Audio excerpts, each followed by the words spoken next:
I don't have it down pat like he does. Or she does, sorry. Anyway, so here we are today. It's a dedication, well, to my brother Glenn and my father Ian. And before this is over, before it starts, I'll probably be crying. But anyway, I would like to thank my brother Glenn for all the time and effort that went into the writing of this book. Okay? It's a wonderful dedication to the memory of my father. Glenn and Dad are people who are accomplished, and they both seemingly, with sheer determination and force of will. Anyway, I'm not doing a good job with this. But anyway, the Barralong meant the world to my father and was the ship, and it was his baby. Most visits to Island View to my father's place, I can't read this word for word, but anyway, it always started with a drink in hand, which was always black rum. And I'd rather just talk to you instead of reading the book. You can all take your time and read the book yourself, right? I don't need to read it to you. So let's just get that straight. But anyway, so some of the conversations with my father used to get heated. And my father and I used to love to argue. And one of the biggest things I remember from growing up and feeling grown up was that when I finally would win an argument, and then, you know, my father basically in the day used to say I would argue with the devil. And my father in his day was a real tyrant that would argue with anyone. So that was an accomplishment in itself. But anyway, besides that, he was a true entrepreneur. He always found ways to help the Barralong expenses with negotiating sailing contracts with Sea Cadets, Navy Cadets. He got to teach them, and he had the boat house, and I don't know if you've seen any pictures of the boat house, but it's quite something. It's 40 by 100. The mast would go up right through, and there's a 2-foot space. Leave it up and steamer right in. And all around the boathouse, it's not like that today, but he used to have charts and everything for teaching all the sea cadets, and carpets, and diesel fuel. Anyway, it was perfect. You could lift the boat in the boathouse, right up under the slip, winterize it, leave it there, and then drop it back in after the ice was gone, and sail away. But anyway, we're getting off script here. 30 seconds. 30 seconds. Have you been told yet today? Anyway, one of the sad stories, and this is where the crying part comes in. My father passed away before both my kids were born. And I do wish that he got to meet, or they got to meet my grandfather, or my father, their grandfather. They missed out, and he was a real storyteller. Glenn's not bad, my father was better. I'm terrible, but I'm here anyway. I got roped into this, it wasn't my choice. Let's just get that straight. Anyway, I also thank for raising us to believe that anything is possible if you work hard. And I'm still working today, and I still believe that ethic. And that's kind of old school, you know, some of Patty's family, Italians, it's all the same. But anyway, when I went out partying in my late teens, don't do it as much these days, Dad would always remind me to remember the day of the day. And that's always stuck with me. So that's a memory that I have to this day of my father. And I thank you all for coming, and I appreciate it. And I'm glad to be here myself. Thank you very much.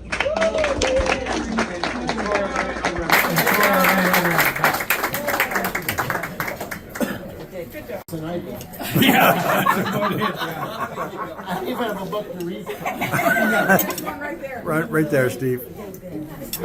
You know, Glenn and I worked together in Moose Jaw and wing operations.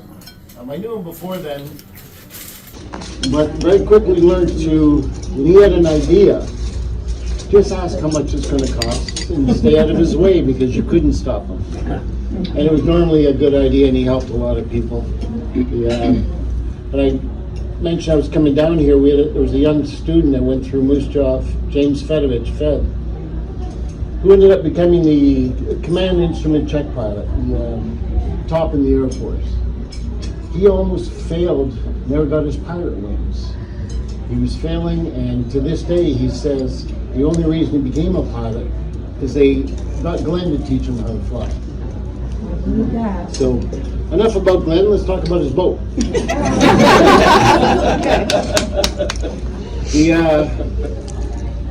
Knowing Glenn, being on the West Coast, meeting his family in the East Coast, and meeting Brian and the girls, it's a whole family, and getting involved in the Barralong was such a treat. You know the movie game, 6 Degrees from Kevin Bacon? Well, we're all 6 degrees from the Barralong now, every one of us, including the art historians, and art is writing, music is a living document. It's so great that even the grandchildren get to you'll live on forever through that, and that's what's special for me and Glenn. I really appreciate you letting me be involved, and it was great. Well, thanks again. Great.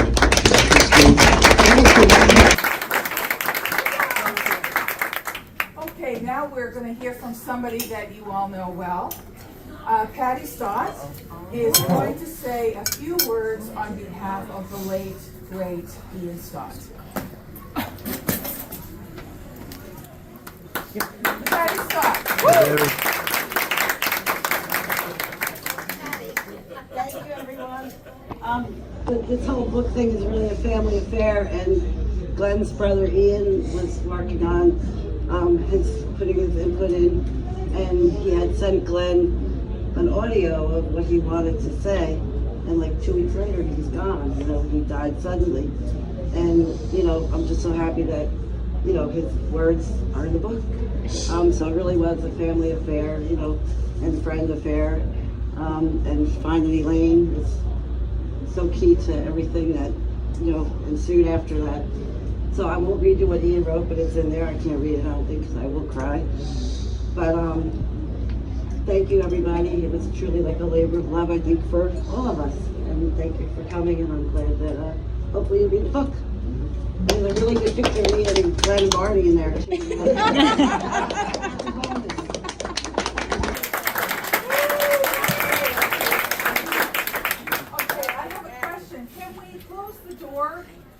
Between, is it closed? Yeah. Oh, you would say. All right. So welcome. So I just want to say a word about Ian. He was my brother. I never got to meet him. I just spoke to him on the phone. But he was so kind and generous to me. He had invited me to his home in Nova Scotia to come and visit anytime. He was just warm and welcoming with me. He was gentle. He was patient above all. And the minute I spoke to him, I said, Glenn, we have to get him in the book, because apparently he had been writing a manuscript as well that was not actually, there wasn't even anything on paper, but he'd been thinking about it for a long time. So he wanted to do a book, and I said, perfect, then we'll do this book. And we'll include a foreword by him. So let me just turn. And Ian did an interview.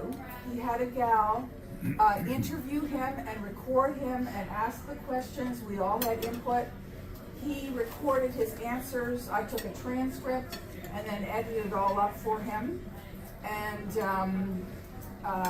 he said his last words here were, so sit back, gentle readers, and enjoy this high-stakes tale of a sailing vessel with its human adventure. My most important contribution to the book is to point out the part that Glenn played, and to make sure he knows how grateful we all are for the job he saw through. So, Ian? Today to celebrate, it's quite a milestone, having a new book. And particularly Patty for helping, Elaine and my brother Brian, the family sitting here, and Steve for going through manuscripts and stuff, and Suze helping out getting everything set up. Yeah, it's been awesome. It's been a wild ride. to write this book. And so I'm going to read a few passages, but you're all going to have a book. We'll have a book signing at the end, so you'll all have a book. But just a couple of things came to mind, and I thought I would read them out. So, one of them is the Bacardi Cup sailing race. On page 48. The Bacardi Cup was considered a regional level competition. This was especially important because military regulations allowed for sponsorship and encouragement if you competed at a regional level or higher. The regulations were likely intended to support high-level hockey or basketball players, but it applied to sailors too. For the rest of my career, I was authorized time off with expenses to fly a military jet from Saskatchewan, which is North Dakota area, to compete in the Bacardi Cup in Sydney, Nova Scotia. Those were the days prior to cell phones. When you left a military jet at Sydney Airport for a multiple overnight stay, they parked you far from the terminal building. Then you had to unload and secure the aircraft before heading into the terminal to find a payphone so you could call for a ride. Our home in Islands View was 36 miles from the airport, so there was a considerable wait before being picked up. In those days, there was no way to alert my parents from the cockpit, but they did know my precise landing time, so I found an innovative way. It was easy to do, perhaps crude, but very effective. 50 miles from Sydney, I descended from 35,000 feet in a steep dive over the lake near Island View. Then, from the middle of the lake, I would execute a hard left-hand turn and aim for the house at high speed. Once directly over the house, I'd roll approximately 90 degrees of bank and pull 6 to 7 Gs in full military thrust.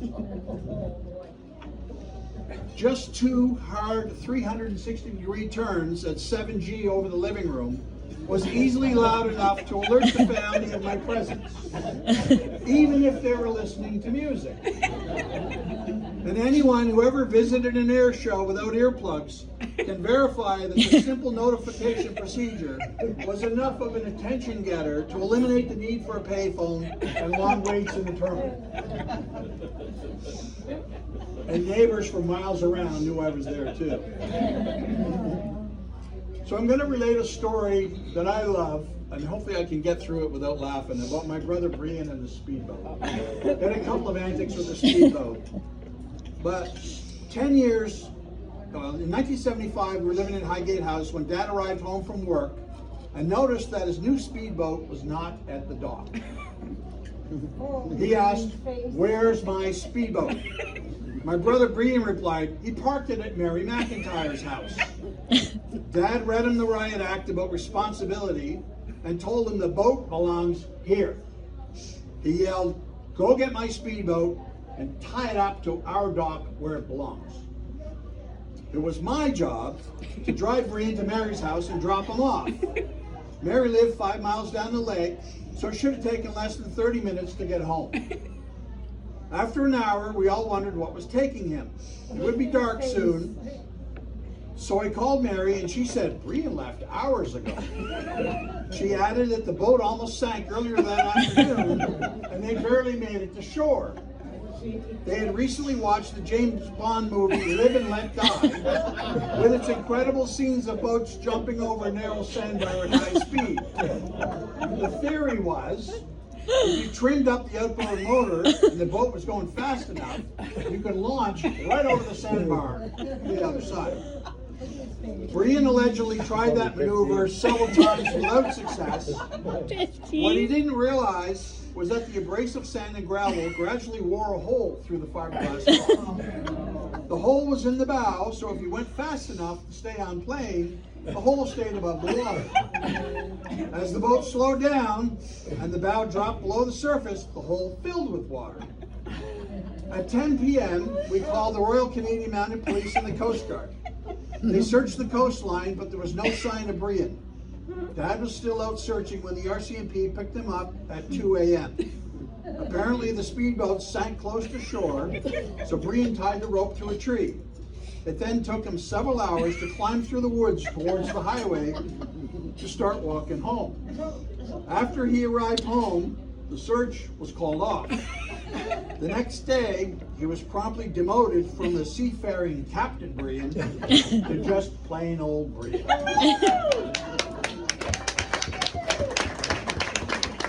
In the last passage, the Barralong tied up to the New Haven's Oyster Point Yacht Club in the early evening. The Oyster Point staff was very helpful considering the way we were dressed. We explained that we left northern Nova Scotia several weeks ago and persevered through several storms. We just needed to fix our radio and expected to be on our way later that night. As we stood in the entrance wearing our seagoing foul weather gear and rubber boots, we saw that a black tie event was going on in the formal dining room. The staff led us to a side room for bowls of hot chowder while we waited for a taxi to the marine supply store. We returned to the Barralong a short time later and turned on the spreader lights to temporarily mount the new external antenna to the railing near the wheelhouse. Spreader lights are similar to a set of car headlights, and they're mounted high on the mast to illuminate the deck below at night. We ran a new cable inside of the radio and realized we didn't have a soldering iron to prepare the coax connector. Every steel boat owner has an acetylene welding torch, so we put on welding gloves and heated a screwdriver tip until it glowed cherry red, and then soldered the connections. We were so busy concentrating on the repairs that we didn't realize that our super bright oxyacetylene torch had attracted a large crowd to the outside balcony of the yacht club. Word had spread like wildfire through the black tie event about our voyage and the battle-weary crew from Nova Scotia stopping by to repair the radios. The nasty winter weather of Canada's North Atlantic was legendary, and they knew of the near gale warnings that afternoon for the New Haven area. They must have been intensely curious because they sent down the maitre d' with a full tray of desserts and coffee liqueurs for us. He explained that the dining room guests were amazed by our exploits, and several had requested permission to meet with us. We didn't mind, so we gave them the tour of the boat and explained how we prepared for the adventure. They marveled at how everything was lashed down securely for heavy weather. They were also amazed that we lost one of the forward anchors because the waves pounding over the bow had snapped the bolts that secured it to the deck. The force of the bow plunging into the waves had also sheared off the stainless steel bolts that fastened the decorative scrolling to each side of the bow. The scrolling panels were over 4 feet long and carved from wood to accentuate the Barralong nameplates. I often wondered where the nameplates would wash up on shore and who might find them. Would someone walking their dog along the shoreline see the battered nameplate and think there was a shipwreck? Would they wonder what might have happened to the crew? Were they involved in a heroic Coast Guard rescue, or did they perish at sea? And I'll stop reading there because I received a package containing that nameplate a couple of weeks ago with no address, no notice, no email, didn't know where it came from, but it had the owner's company who bought the Barralong from us, and I called him, and he said indeed he had it in his shore house and thought I should have it, and he asked if it could be on display for the signing. So that's it there. It's mounted on the front of the table. And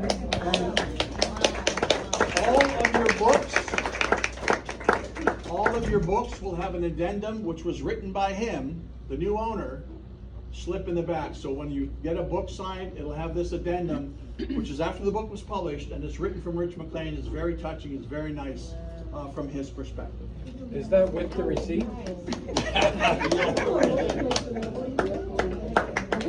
Thank you, Glenn. The Barralong Adventure, and the wrap to take them home and enjoy them as well. Thank you so much, Kim. They're really tasty too, actually. I Yeah, had they're delicious. Good job. Thank you. I'm going to ask Glenn, so to just give you a background from A to Z, what winter is ahead and how this thing all along. You ready for that? Okay. I'm going to send this. All right, so what book did you read when you were, like younger and stuff like that? comic books. I knew you were gonna say Like that. most kids, I knew you were I gonna read say comic books, nothing heavy. Superman. Yeah, so that's what I read. Later, a couple of novels on vacation, but that was rare, mostly technical manuals. that. Yeah, all right. So is this your first book? It's the first pleasure book. I've written aviation manuals, training manuals, Sounds very exciting. books, yeah. But not a pleasure book. Sorry. No, it's right on. They're not. They're not. I've written aviation regulations for the state of New Jersey, stuff like that, but no. Nothing, no fun novels. Sorry about that. Anyway, so what inspired you to start this journey or to do this? Yeah. My goddaughter Alexandra and my niece Brianna. Basically, there were a lot of family stories over the years that you and others that I've been telling people, like, what? You grew up growing up compared to most, with a lot of different boating antics and stuff, as you'll see in the book. And I realized that if I didn't capture it, that my nieces and nephews would never understand the history of the family and the Barralong and what we went through. And so, yeah, I put pen and paper, I decided to write. Okay, so let's say I want to write a play, right? So what advice would you give? Well, okay, no? Okay. Yeah, no, but I mean, so what advice would you give them? You say, where do you Well, want to start? like I say, I've only written one. What I did to write it is I bought a little cassette recorder, and driving up to Nova Scotia, I used to dictate different stories, like Brian in the speedboat and different things. I would dictate those stories into the recorder, and I had them on audio tape. And then later I had a motorcycle accident, and my doctor's administrator could type from audio tapes at full speed. So I hired her and she transcribed it, and that was the template for the Barralong Adventure. So when you wrote this book there, was there a challenge that you met on and that you did not expect that was going to be an issue, or? Well, I'd never written one before. Motivation, keeping on, like I say, it's kind of embarrassing, but it's been over 20 years trying to write, and finish the book. And thanks to Elaine, it got finished and published, because I was just churning away. I did have a manuscript. I had, 80, 90 pages, but not finessed, not done properly, and nothing like what you see on the tables today. So what was the most difficult process or piece or step? I'd say the motivation to write. Also, some of the editing was difficult. Like I wasn't expecting. For example, the area where I grew up in Nova Scotia is called Island View. Some call it Islands View. When we grew up, we all called it Island View. When you put it in writing, there are several spellings. Island space view, Islands View, all one word, Island space view. To most of us, it's not a big deal. I grew up there, I knew everybody around there. But when you put it in to a book and the editors get involved, it's, what is it? What's the legal name? When my brother Brian was out along the highway and the sign shows it one way, Google Earth shows it another way, and how is it supposed to be spelled? Enter Albert and Elaine to get that all sorted out legally, so we have the actual proper spelling of it. So yeah, some of those things I didn't expect. Good. So what was the most fun part of writing, like in that book, when you came across it? Some of the antics, I was laughing so hard. It was hard to reread and rewrite because I was just busting laughing, remembering some of the antics. Yeah, so that I found that difficult. Yeah. So how long did it take you to write it? Started in 1996, right after the voyage in 1996. May I recommend you start your second book now? Good point. Yeah. And in fact, I have some of the drafts on the table. There's drafts going through 1 through 16. The first one was just a single 8.5 by 11 paper. And then there's some of the hardcover drafts as we worked with a finished product to get to the final proof that was approved. And I think there was 5 of those. Was it, Elaine? At least. At least 5 hardcover proofs before we finally got one that was right. They'd send it to me and I go, hey, beautiful, looks good. Laney go, no. Now, there's a problem with the typeset in this, and this isn't the full bleed, it's got a little white edge, that shouldn't be there. And so, yeah, there was to get the finished product that you see, which is, yeah, very nice. So, when you were starting doing this book and stuff like that, once it's written and your family members saw it or read it, is there anything they approve or disapprove of the content, or? I'd say approve the content. Once again, I looked at Brian, sorry. We always called him B since he was a kid. But some of the antics were hilarious. And so he is now a very respected businessman. At the time, he was not. And Jumping sidebars. That's funny. He has 2 young daughters, and so I had to, tone some of it down a little bit with the writings for the audience. But yeah, it was like so funny. All right. Well, I'm going to ask you a kind of obvious question. That who was your big supporter? Patty. Okay. Patty, no, my wife Patty, proofreading ideas, everything for Patty. Absolutely, Patty coming up with ideas, put it on the front of the table, a lot of things, Patty. Hands down, Patty. That's our Proofreading, read it this way, read it that way, and even today. Navy blue pants, okay, yeah. So, yeah, definitely. Yay, Patty! So, how did you come along with the title? And like, what was what brought you to something special that why motivated you when you started writing this? Well, I didn't have a title initially, and when I was looking for a crew, you're sailing the North Atlantic in October, and there's hurricanes. Everybody knows it's treacherous out there. The perfect storm, and Titanic went down out there. It's just not great. So I had to make it attractive, an adventure, a challenge. Everybody had to be captain of their own boat, and so I ended up saying it's an adventure. And then the name Barralong Adventure kind of got there, and I was, hey, that's a good title. And so it became the Barralong Adventure. Let me just interrupt for a second. One of the big things that a lot of you can't really realize is that we have a 10-foot ceiling here. They're steaming along, and it's 20 to 25-foot waves that are coming over the top of you. So just imagine, instead of it being this high, go from this wall to the other, and it's coming right over. Unbelievable. It was pretty scary. Most people wouldn't. That's a lot of swell. As the captain, I'd be in the after cabin, and when it was my turn off watch, we were 4 on, 4 off on watch. And in the after cabin, the propeller shafts were below me. And we still joke with some of the crew to this day, Colin in Nova Scotia, that in my sleep, I could hear the engines as they went up the face of the wave, like climbing a mountain. It was like, roar.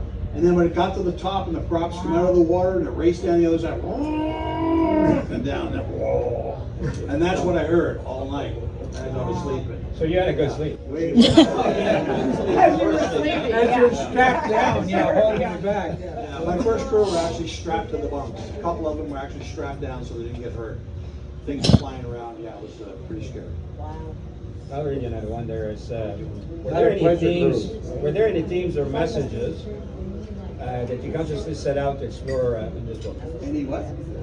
Any themes or messages that you set out to explore in this book?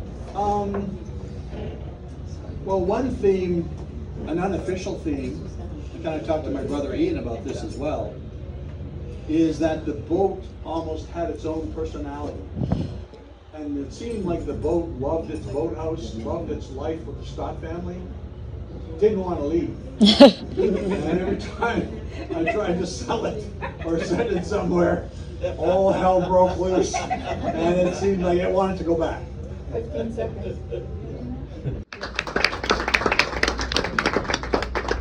And these, as Elaine said, are messages of goodwill and good wishes from people who couldn't make it.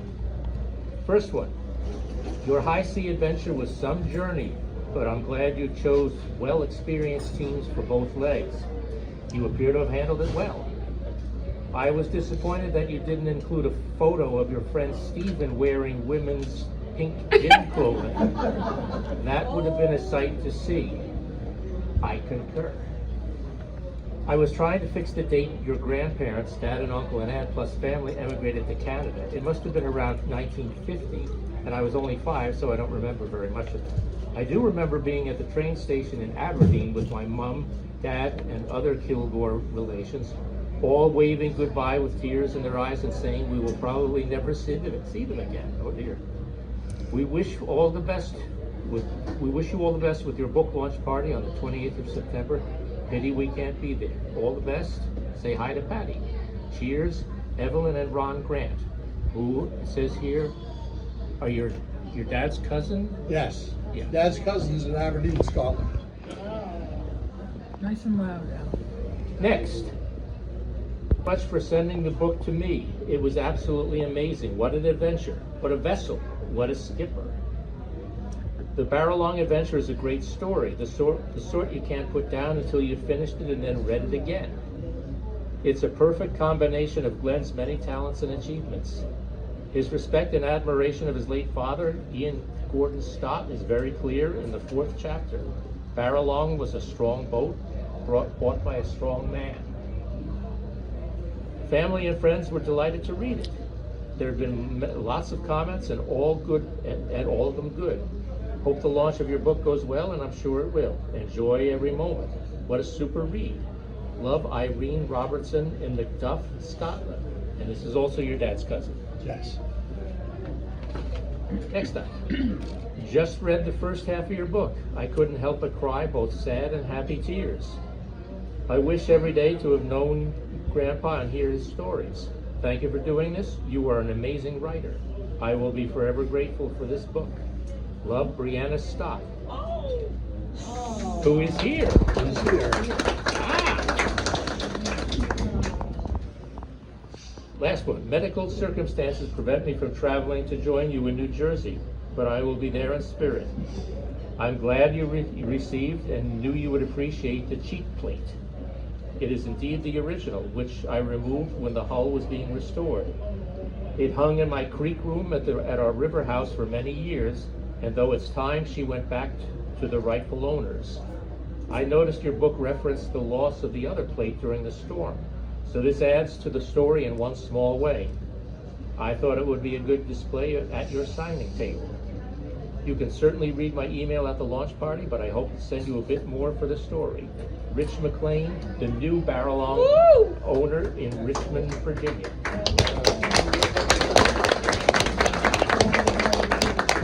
Paper in the back of your books is that I'll write a bit more from Rich McLean. So it's his perspective of his ownership of the Barralong and his thoughts. Unfortunately, his circumstances medically, he's not able to come. But I've included it in the back of your book. That's the extra blue loose copy. It's from Rich McLean.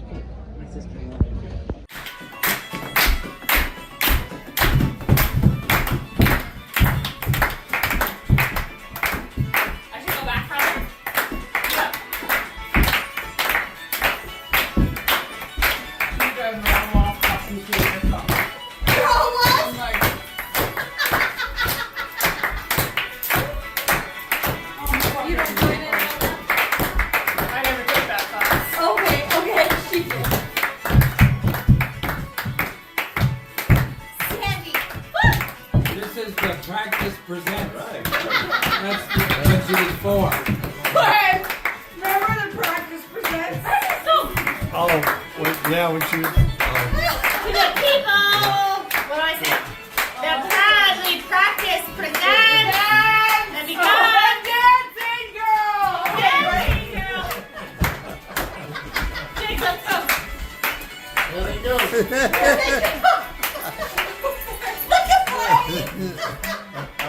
Oh, jeez.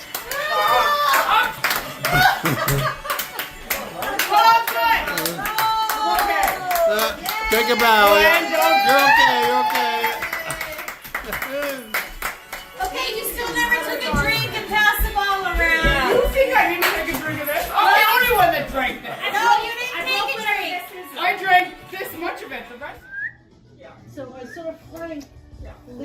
Oh, house. thank you, thank you, thank you, And go to thank the you, car, thank and you. then I looked out the window again, and I saw him leave his house, go to his car again. I'm like, did I just see like deja vu here?